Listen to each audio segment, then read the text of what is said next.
Hello, fellow heroes! We're back at it again for another day, another moment. Back at it. Let's get into some industry news, shall we? We're going to talk about some of the things that are going on in the video game world, and we're going to talk about some of the things that are going on in the media industry as a total. My audio is not working for that. I said I would fix that. I have it boxed out right here that I would fix audio, and I never went about doing that. But Ezio subscribed 54 months in a row, man. Holy crap, dude. Holy crap, man. You're an OG, bro. An absolute OG. Thank you, Ezio, for the subscription. I appreciate it. Today's the first day we're actually going live on YouTube as well. I've always gone live playing video games on YouTube. I went live a couple of times doing commentary on YouTube in the beginning as well, but I think what I'm gonna do is we're gonna do the commentary portion. I'm gonna end the YouTube stream, and then I'm gonna start up the video game stream for YouTube, because YouTube's weird. YouTube acts differently. There's a little less flexibility when it comes to being able to transition streams and stuff like that, but because of that rigidness, you actually get to make videos and things of that nature, which just means that my VODs and stuff, whenever I mess up or say something stupid or say something that I probably with naivety or ignorance, they're forever going to be on my YouTube channel now, which may haunt me one day, but well, that's a future Mario problem. That's definitely going to be a future Mario problem. So, without further ado,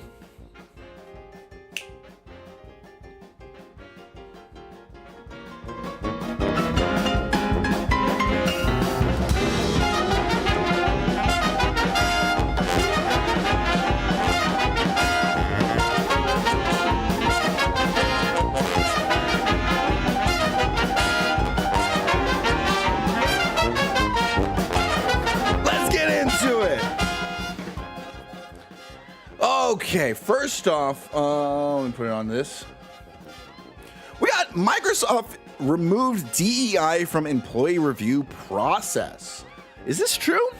If this is true, if this is what they're going forward with, Microsoft removes DEI from employee review process. Diversity and inclusion is just gone and not mentioned like it never existed, said one Microsoft employee. Wow. Now, here's the thing. I think the DEI process, when it came to hiring employees, especially within the gaming industry and for everyone, let's be real, but for everyone, I think it actually just kind of did the opposite of what DEI was actually intended for. And it just started hiring people based on things that just metrics that just didn't matter.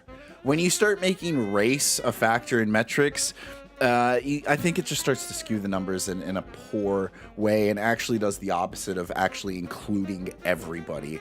I think just keeping things merit-based and keeping things situational is the best way to go about it moving forward. I know a lot of people are not going to like me saying that kind of stuff because DEI is something that sounds great. It really does sound great, and but in reality, I feel like a lot of the metrics have pushed to do the opposite of what it was intended for. Now, this is a 25-minute video of this guy talking about it, which I might have to look up one day, but let's see what some of the people are saying here. Safe to assume it's still there, but under a different guise. Honestly, yeah, I'm not one to immediately believe that it's gone. I'll believe it when I see it start to take action. Removed or rebranded, just like every other company did. Yeah, I think it's safe to take this with a grain of salt. But I also wouldn't be surprised if this type of stuff is actually moving in the other direction. I wouldn't be surprised if a lot of people were, companies were actually being like, you know what? We're not making as much money on this anymore, because the second they stop making money on it is the second they're going to go somewhere else with it. That's just what's going to happen. Right here. So I don't know much about this, and we might do a little bit of research here on stream with it, but the great I'm not recording. Starting off, the Great Rebellion pulled from American and Europe stores. Nintendo approved the port and promotional materials only to pull the game at the last minute. What is going on here? So the Great Rebellion looks like it's on Steam. Great game, by the way. More censorship from Nintendo. Update about the Switch situation. The only explanation as to why Nintendo pulled our game from the eShop so far is this. Upon reviewing the Great Rebellion Edition 2084, Nintendo has determined that it contains content that would be damaging to Nintendo's reputation or brand. That's interesting. Looks like someone else here pointed out that perfectly okay with adult content on gaming stores, but something terrible is going on in Nintendo of America. So they're okay with Passion Puzzle H Maidens, but they're not okay with the Great Rebellion. I wonder, they need to give more context for things like these. I think it's very important to answer the question why in as detailed form as possible. Whenever you just give vague statements and you see other games and other companies not being treated with the same authority, it makes you question what their real motives actually are. Regardless of what Nintendo is intending here, it does look really bad if there is an H game on their store, which I now have to verify and see if this is true. So let me see if I can. Nintendo eShop. Can you access the Nintendo eShop from your computer? Nintendo Store. Okay. Let me see if this is true. Let me see if this game's on. Oh, I did not mean to like that. Passion Puzzle Hentai Maidens. Oh boy. Oh, it's up here. It's actually here. Age verification. They want my age verification. Look at this. Oh my gosh. This is Nintendo's official site, so it's actually up here. I'm scared. I'm scared to show this on stream. What if I immediately get banned? So I'm gonna put it over here first. We're gonna put it over here first. Put in my birthday. It doesn't show anything bad on the screen. So it's actually up here. So we actually have this. This is something on the Nintendo eShop that you can actually go to. So this isn't bad for their brand. This is, oh my gosh, this isn't bad for their brand at all. But something about the Great Rebellion is bad for their brand. So let's go look at the Great Rebellion real quick. Let me just see if do they even show anything bad on? No, they don't. They don't show anything bad. Okay. So mind you, this is not bad for Nintendo's brand. This is okay for Nintendo's brand, but this game, The Great Rebellion, is not. Sorry, that's me, not you. So let's go check out The Great Rebellion on Steam, apparently, and let's see what it could have done to be censored. I don't know. They don't know, right? Can you still get the Japanese version in store? So let's go. The Great Rebellion. Yep, there it is for $15.99. Are you winning? Enter the future. This is their trailer for their game right here. Globalism has won, and rebellion is the only hope. Globalism has won. That seems more tame than what we saw with the maidens. Oh, I wonder if this was it. Was this it? Was it the statue? No, because they don't care about sexual content. We already learned about that. So we don't know. We can.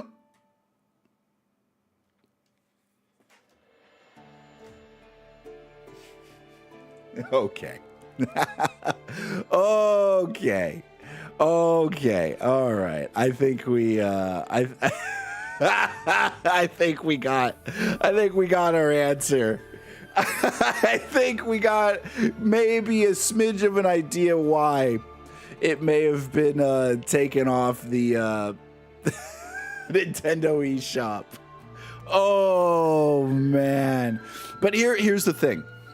Regardless if that was the reason or not, because we're just assuming, we're holding our tinfoil hats, you cannot get rid of that game because of that situation, because of what we saw there, whatever that was, and then have Passion Puzzles on it.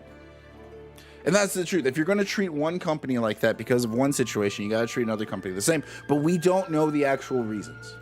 We don't. And until we do, we are only left to speculate. And that's why it's important for Nintendo to give, like, for any of these companies, even when we saw this do with Steam as well, for them to give very specific reasons why they'd be taking stuff off of their market, or why it doesn't represent or it damages the Nintendo reputation. Sup, Mario? What's up, Midnight? How you doing? Welcome to the stream. How was your day? Is it midnight over there right now? Lords of the Fallen 2, making player characters attractive as they should be. Dude, I need to follow this guy. One, this guy is constantly, I think, getting he's getting flack. But like, Lords of the Fallen giving another win to the industry right here. You look at whenever they were saying, hey, should we have character model 1 or 2 in our game, and people were like, no, and he was like, all right, I'm gonna listen to the people. The consumer's always right. And you know what happened? He got a lot of people started attacking Lords of the Fallen and stuff like that. Now, this isn't the only time that people are being more nostalgia towards attractive females.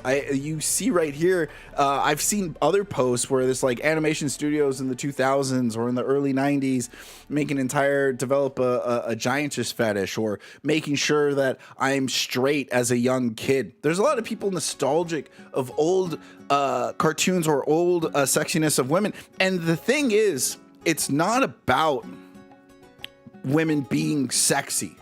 It's about artists having more confidence and having more creative freedom.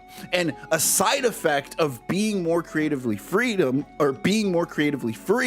is that sexy women come out of it. Big, strong men come out of it. And it's because you see less of a silhouette design from characters nowadays. Whenever you take away attractiveness, or whenever you you say that attractiveness is bad, and you set one form, you censor artists from being able to make a character that's definable. And that's what people miss. When you give an artist creative freedom, they end up making a character that is defined by their physical look. And one way or another, that could be in large, over-exaggerated features, but those features allow people to just see a shadow of that character and immediately be like, oh yes, I know who that is.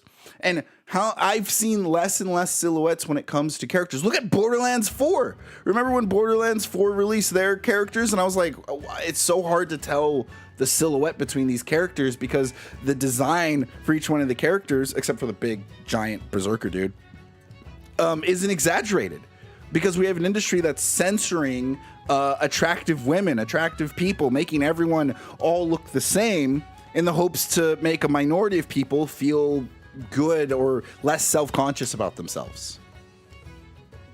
Black Canary from Justice League series was peak. True, brother, true. Right now, people are afraid to do anything risky because they're worried they would get canceled. Yes, exactly. And that's the thing, is that censorship, that's what censorship does, is it makes one type of character. You have body type 1 and body type 2. How many of you guys have played a game where there's body type 1 and body type 2 and there's not that much of a difference?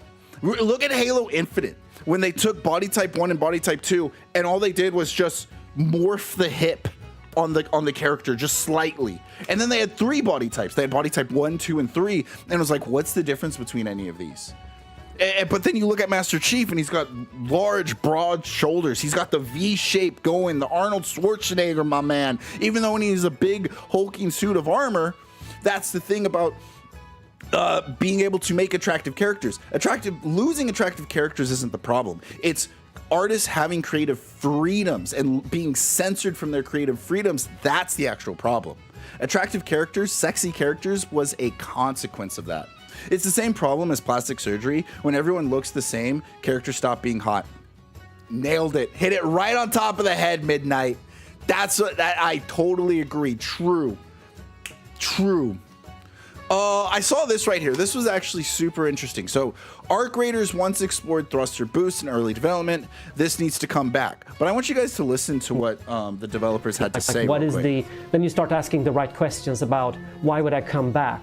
And in a context of a free-to-play game where retention is crucial, you have to be able to see yourself doing that over and over. There wasn't really a viable thing. Their game loop, it wasn't really there. Like what is the game? Then you start asking the right questions. So there are two key words in what he said there: game loop and coming back. Why do you come back? And this is why I talk about that mobilities hurt shooters more than anything else. So I love listening to developers speak. Mobility in shooters hurt the game loop.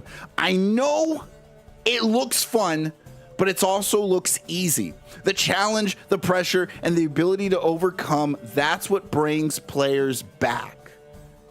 Because if you are able to just dash around and move around like you're playing Call of Duty, or you got thruster packs on your back or doing stuff, you are now, all these enemies, even the smallest enemies, are no longer a threat. You no longer feel as fulfilled earning it. Happiness is fleeting. Fulfillment is forever. All right? Look at this right here. If one person really a viable can take on this boss, if you could just load up on supplies, take on the biggest enemy in the game by yourself, it takes away from all the other achievements that we've seen players come together in a game that rewards you for being selfish.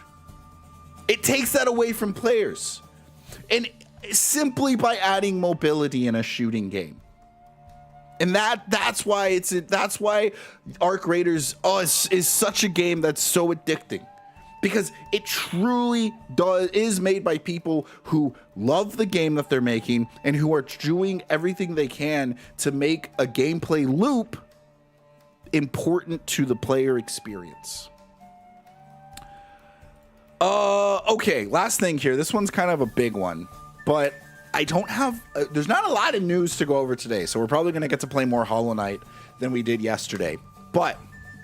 so kind of the last thing here, I want to do a little bit of research on this one. Assassin's Creed Shadows overperformed expectations with positive monument. Oh, sorry, I can't read. With positive momentum for it and the franchise back catalog going forward, says Ubisoft. This is interesting. So I read the post here, and overperformed in engagement is what's stated by Ubisoft, meaning players are staying in their game 35% longer is what the post said, than anticipated. This could mean many things, but my money is on they are finding the grind sweet spot, which could lead to more of the same open world game features. Now, this doesn't mean they overperformed in sales. This just means that there are the same types of people re-logging in and continuing to play their game, more so than their previous games. So here's the issue. Here's the real issue right here. Let me see if I can find it. Let's see real quick. If a game becomes overly easy, then that sucks the challenge out of it. And well, we're kind of mascots. If we aren't challenged, then we get bored. Midnight, you are based, brother. It is our nature to crave challenge. Yes. And that's why, like, challenge is a form of fulfillment. Challenge is a form of fulfillment. And because that fulfillment is, can I bring you? Let me see. I don't know how to use YouTube as much, so I don't know if I can bring up individual chatters. Ooh, I'm actually not allowed to bring up YouTube chatters on Twitch. It's against TOS. So actually, never mind. What is Twitch gonna do? I average like 5 viewers. What are they gonna do to me? Like they care. Dude, if I get banned on Twitch, maybe I can turn into a martyr. Maybe I can be like, look at what they did to me. Anyways, no, but that's true. I think that's the issue with a lot of like, that's the issue with a lot of shooters nowadays. When you put high mobility into shooters, what happens is you're making it easier to survive. And when you make survivability easier in a game, you take away the challenge of the gunfight. Whenever those modders showed that they modded Counter-Strike 2 to have Halo 3 skins and they put them in Halo 3 maps and you watch them, that game looked more like Halo than Halo Infinite did. Right? There's a reason, sprint was never added into the game. There's a reason jetpacks were never really added to the game. There's a reason they held all those things back. It's because they want to create a gameplay loop that brings people back. And if you make things too easy, then they get bored. Totally agree with that take. Okay, so right here, Ubisoft beats earning expectations thanks to Assassin's Creed strength. This was updated 2 hours ago. The company reported strong second quarter results for fiscal 2026, exceeding their £450 million guidance with Assassin's Creed. Driving much of the growth, Shadows overperformed post-launch with updates like New Game Plus and expansions, while Mirage hit 10 million players after free update. So there's not really anything that says that they earn. CEO Gilliman praised the franchise lasting player engagement, which we've already looked that up. That was increased by 35%, even as the stock dipped amid broader concerns and new Tencent investment wrapped up. Ubisoft reaffirmed full-year guidance for staple booking and break-even incomes. Well, I don't know what full-year guidance is. I need to figure out define full-year guidance. Full-year guidance is a company's public forecast for its expected financial performance. Okay, so they're still avoiding Assassin's Creed financial performance. They're just saying, we as a company, we're okay. And good for them. Good for them for that. So they're still... Now, I want you to understand, people still bring up the stocks. And I know there's a lot of Assassin's Creed defenders that are sitting there saying that the stocks, they're ignoring the stocks, and they're praising every high moment, every great moment that Ubisoft does great, or Assassin's Creed Shadow does great. High mobility in something like a shooter is fun for some time, but then it's only fun when you're the only one with high mobility. If everyone has it, then you're back to square one. Yeah, if everyone has it, then nobody has it, right? That's the same thing that happened in Call of Duty Black Ops 7, is whenever I have to slide around every corner because that's the meta. And I have to, when I slide around a corner and then another person slides around a corner, then we turn around, now we're bunny hopping at each other trying to kill one another, right? And it's like, oh, we just look ridiculous. This game just feels ridiculous whenever the meta turns into that, right? So then they move into new metas, and you're noticing new metas in Black Ops 7 are turned into, oh, let's just make a gun. Let's make a sniper so powerful that you just have to hip fire it. And you notice that they're not even running or jumping or sliding, because the sniper rifle is so strong that they don't need to do that. They can sit in enemy spawns and just kill everybody.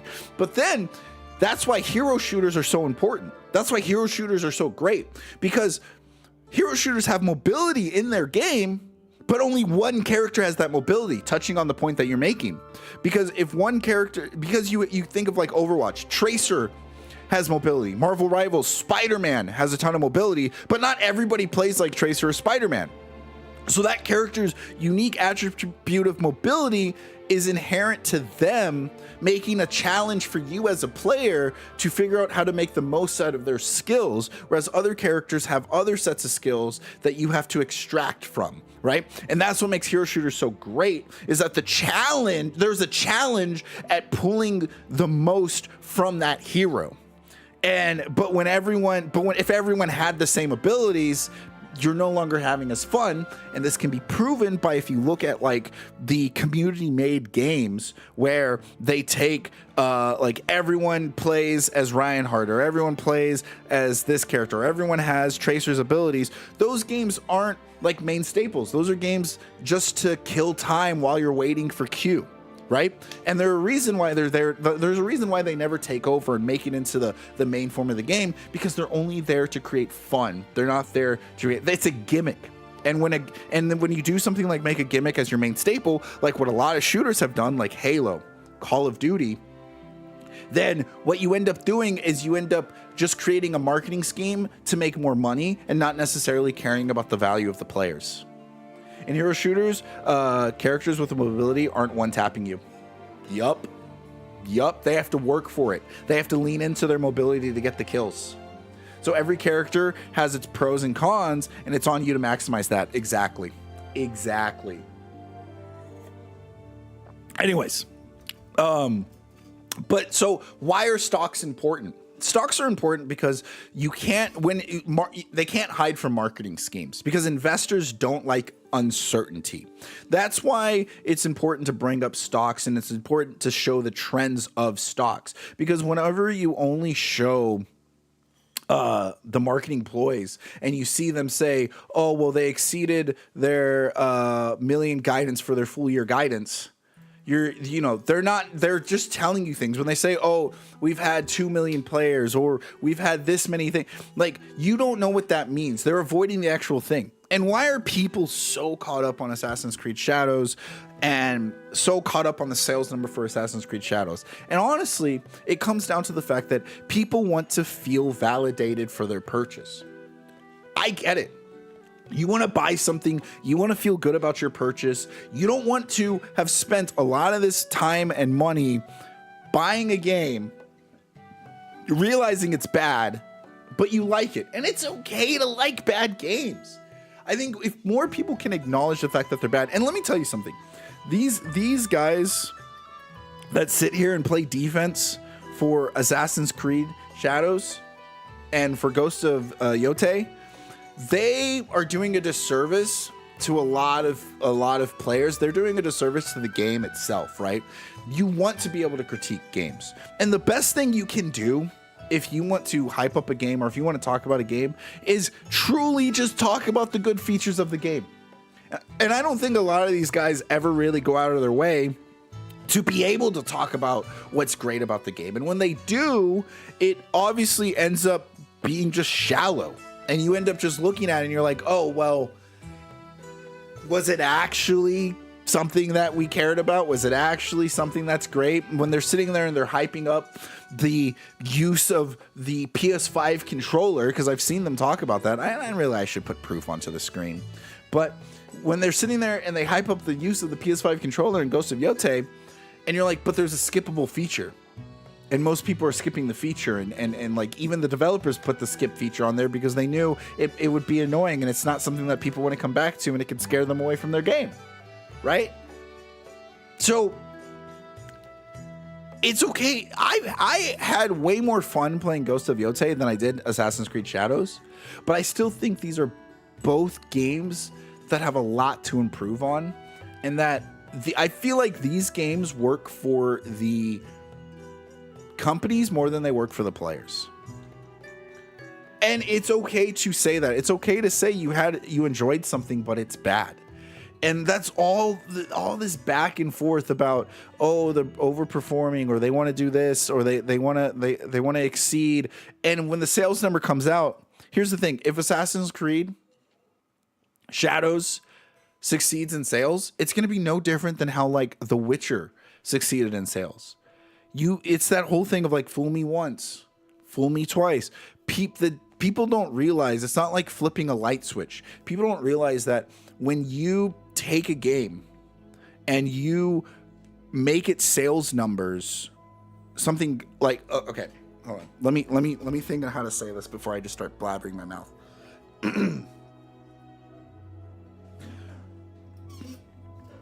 When you take a game and it underperforms for players, it is not like a light switch where the next game is just going to automatically fail. you're going to have less players. You're going to take those people that were on the fence. It's like, think of it like a slider, right? Let's pull up Microsoft Paint.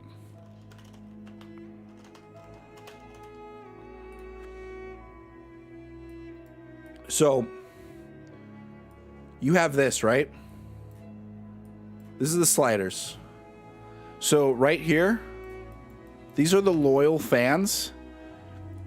These are the fence sitters. And these are the no more. Okay? So what happens when a game does bad is you'll have people here. You'll have like, maybe you'll have 4 million here, right? And then you'll have 4 million's pretty high. And then you'll have 2 million here. And then you'll probably have 1 million here. So when a game does bad, it doesn't look like this. This isn't what happens. You don't have 4 million turn into no more players. When something does bad, they shift over to being fence sitters. So you'll see a game's sales relatively look the same. And then what happens to the fence sitters? They shift over and they be no more players. So there's not a big, and it's not even all of them. Sometimes this could be 1/2 to 1/3 of the players, right? And it could even be 1/4 of the players. But what happens is the sales number barely doesn't drop by a lot, but it drops, right? So you have a game, and then when you make another bad game, you repeat the process. The loyal fans turn into fence sitters, and those people that were fence sitters before turn into no more fans, right? And so now you're seeing a trend. So whenever you start seeing a trend of more and more people are becoming fence sitters, and then more and more people are becoming no more fans, that's when a game fails. A game doesn't fail after the first or second or third time, depending on how big it is, right? Like The Witcher failed by the time it got to, we don't know if we're getting a season 4 of The Witcher because the drop off was so dramatic. There's so many things that turned people into fence sitters so early on that it was a lot easier for the fence sitters to turn into no more fans. But Assassin's Creed's been going on for decades, right? So a lot of times people don't just go from loyal fans to fence sitters. Sometimes they're here, and then they move here, and then they become fence sitters. And then those fence sitters go here, and then they move here, and then they move here, right? And that's what the life cycle of a video game looks like.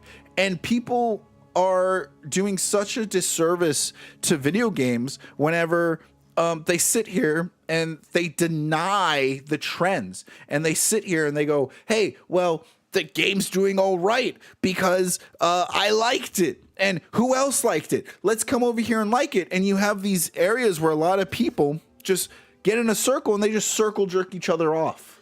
That's all they do.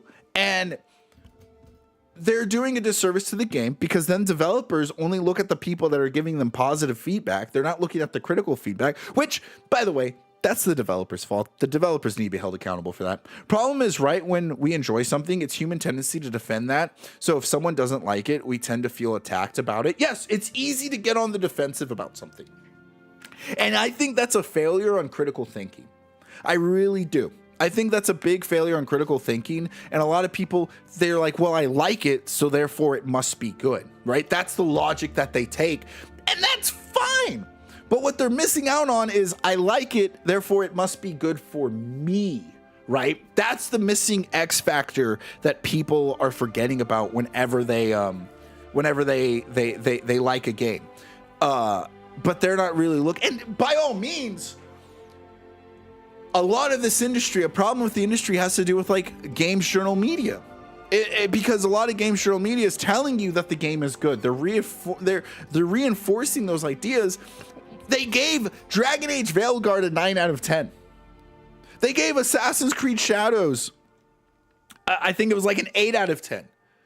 You have a lot of games journal media not actually critiquing game mechanics, not actually seeing, is this game loop consistent throughout the whole story? Does the premise of this video game gameplay, story, and activities all fit within the narrative that people should come back and continue playing it. Instead, they're looking at other things and they're virtue signaling, and they're saying, oh, well, this character has a female in it, and this female isn't being this female doesn't have giant boobs, therefore this game must be good.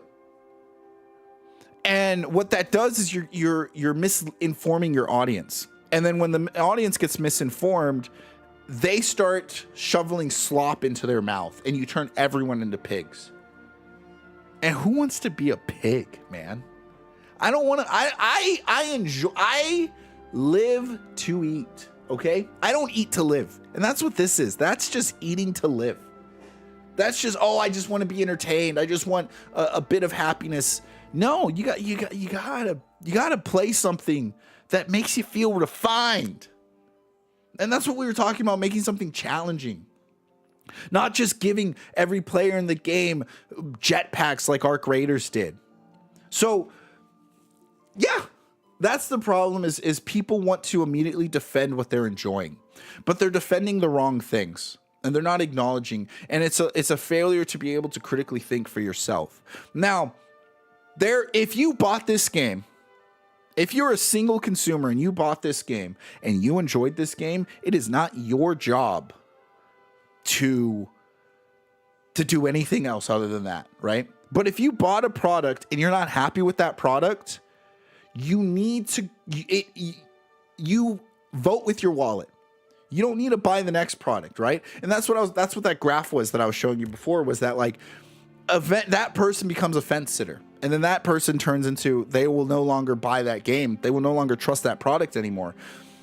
The issue is when people gas each other up saying there needs to be no change. The issue is when people are just like, oh, no, this game's good. And that's how people lose their jobs.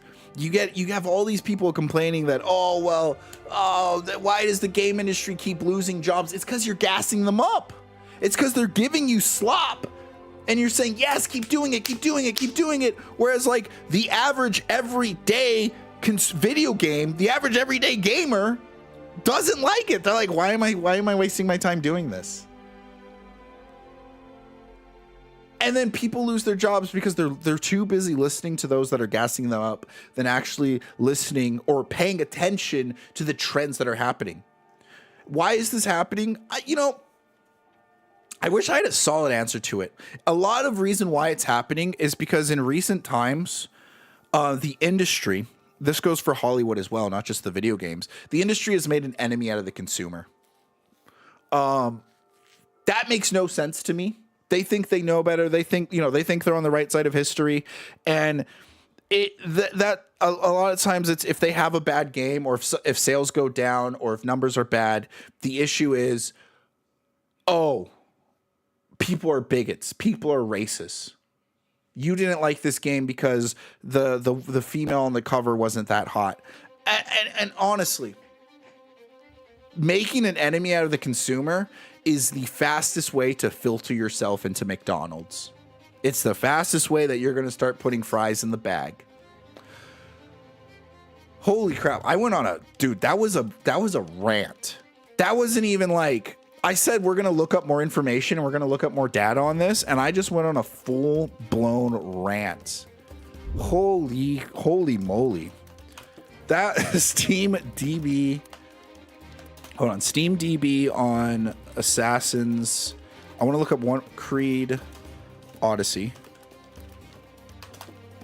It becomes more about virtue signaling or talking about some kind of agenda rather than telling a story, at least from Hollywood. Yeah. No, you're right. It's about forced narratives. And the rule about writing, this is what I like. So John Trudy, this is a great book on writing. John Trudy, he says that when you impose your writing, you aren't making anything compelling. You aren't making anything that people want to come back to. Imposing writing is making something that's relatable, is making something that's just is relatability. Let me just do Steam charts, Assassin's Creed Odyssey. So this is Assassin's Creed Odyssey. Steam charts. Assassin's Creed Shadows.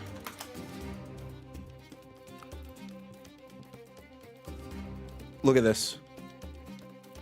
More people are playing Assassin's Creed Odyssey, which came out 7 years ago, than the game that came out 8 months ago. More people are playing Assassin's Creed Odyssey. A lot of people have a lot of good things to say about Assassin's Creed Odyssey. You want to know what the worst part about this is? You want to know the worst part? All-time peak, 64,000. All-time peak, 62,000. They are not growing. Assassin's Creed, and they've stated in previous in previous statements, in previous interviews, we went over this on this channel. They've stated that they relied on the brand of the game when they were facing criticism about Assassin's Creed Shadows. They relied on the brand more so than they did on their ability to make something good. You want to look at this?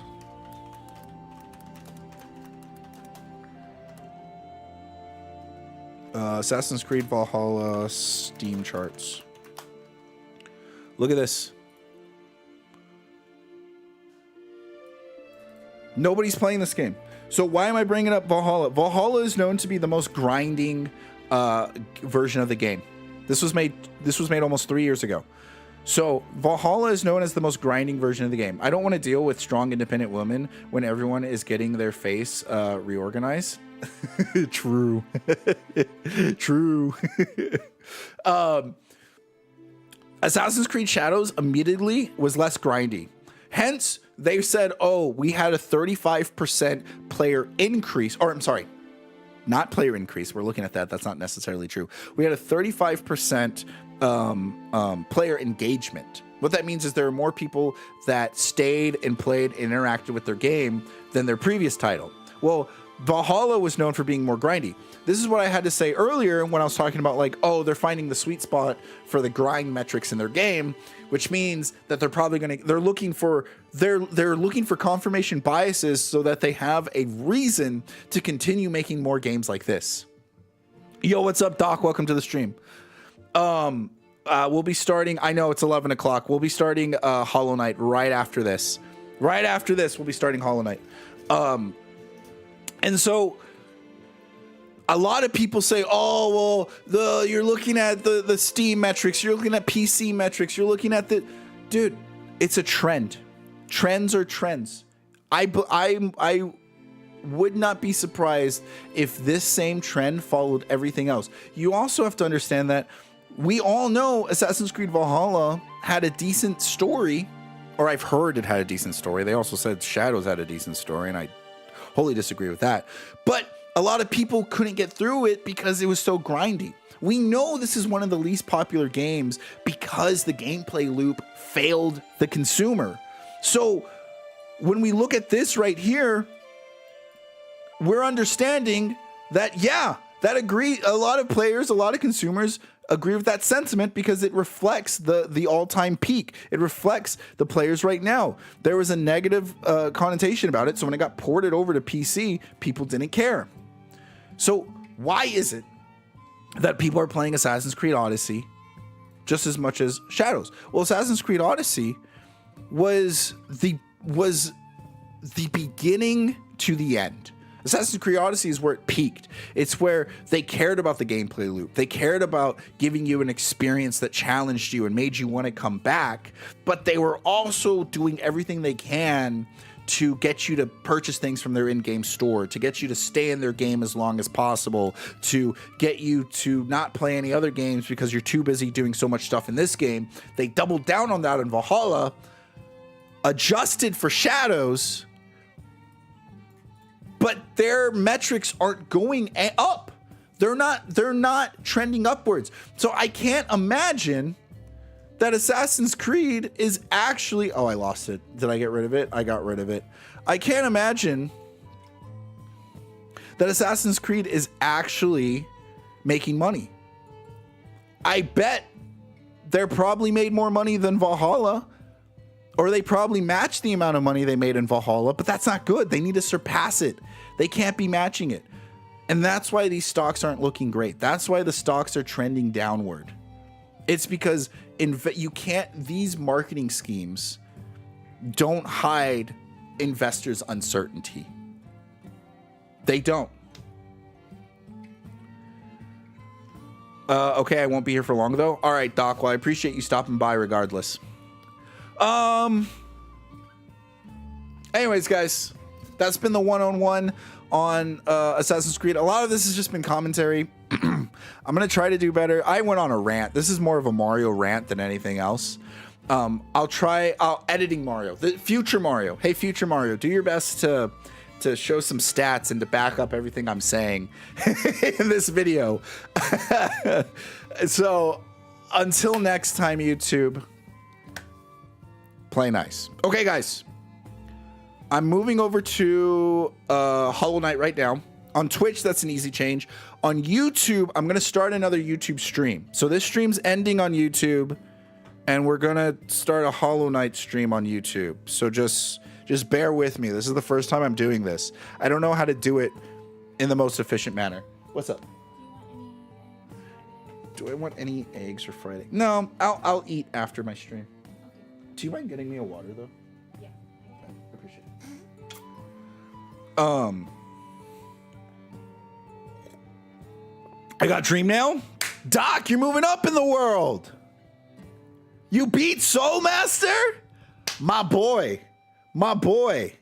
Heck yeah, dude. You're moving up in the world. Good for you, man. Keep it up. Keep it up. Keep it up. Keep it up. Keep it up. Okay. We're ending YouTube stream right now, guys, but we'll be right back. Just look for the next stream that's coming up.